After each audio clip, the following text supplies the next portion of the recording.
مرجانه دینارова ساکن 34 ساله دهه بهارستانی واسه نابینا تولد شده است. از شوهر اول به علت بی‌فرزندی جدا شد. شوهر دومش فوتید.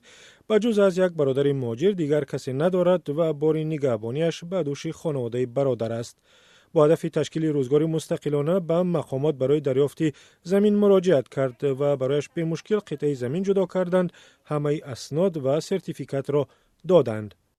خونه را به مقصد میسازم که خداوند اکد چیم که کرد قطعی ما اپایم که هر کس درد خودش میدونه اکد جان. من نابینا را نابینا میدونه. هیچ وقت نابینا را سالم نمیبرداره.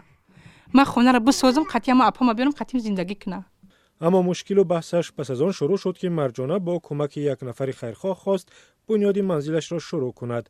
خانواده براتوفا همدیه مرجانه که اون قطعه زمین در گذشته مربوط به خواجگی دهقانی او بوده است، این خانم نابینا را اجازه ساختمان نداده است. سنگ بودم، آب بودم، اینا ببرین سر زمین دا نشان میتونم پیدا. رباچیک بودم تو دماد یپم ای کارش به کار کردم که به من همون سرحد کار مکسر کردن که اومد گفت که نمی با سنی خدم نیست نی یپم گاش گفت که همین چیز نشه گو خوار میشه گو خوار چپ گفت که در جا نک نزمین که ای خونه چه نرزه که نمیمونیم میشه. مسئولان حکومتی واسه از بحث مرجانه نابینا با خانواده براتوفا آگاه هستند و تصدیق کردند قطعه زمین را حکومت ناحیه به مرجانه رایگان داده است.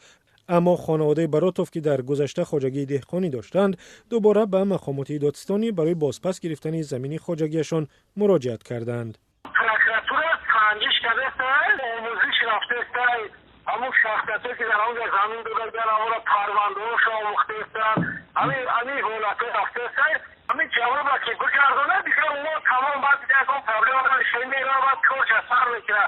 تلاش خانواده براتوفا برای بازپس گرفتن 28 سوتیق زمین خواجگی دهقانی سابق در حالی است که با قرار حکومت تاجیکستان آن قطعه زمین به فوند منزل شامل کرده شده است و ساکنان حق بنیاد منزل را دارند. جانب خانواده براتوفا حاضر نشدند نظر خود را در این بحث بگویند، اما این دعوای آنها باعث تأخیر در ساختمان منزل یک زن نابینای تنها در این محل شده است.